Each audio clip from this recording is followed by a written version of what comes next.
When you think of how e-commerce has developed over the years, back in 2010, it was a $400 billion industry. Today, it's a $6.5 trillion industry.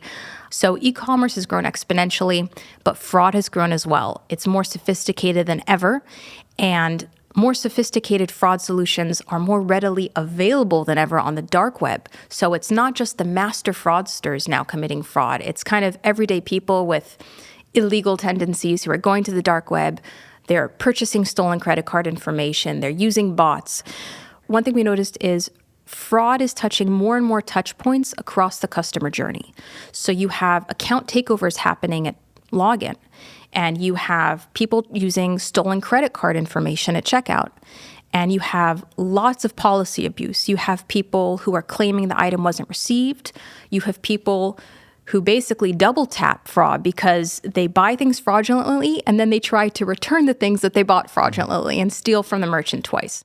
You know, e-commerce has gone into the direction of being very customer-centric. But the problem is when you're trying to make seamless customer experiences, a lot of times people translate that into, let's give frictionless checkout. And the problem is frictionless checkout is like rolling out the red carpet for fraudsters, right? You're making it too easy for them.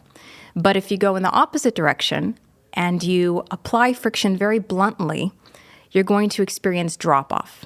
So merchants face this issue of putting up too many blockers to keep out fraud, and that creates a bad customer experience. And I think the key word is one that you said, which is balance. They need a way to balance it, and there isn't going to be a one-size-fits-all answer. Merchants need to be able to be very nuanced and to customize their approach, both according to their industry and its risk profiles, and its risk factors, but also based on the individual orders, because you want to take your really good customers, the ones who are using the same device they always use. You know, they're checking out from their home or from work where they always check out. You want to be able to give them that frictionless, seamless experience. You also want to be able to recognize fraud really quickly and block it.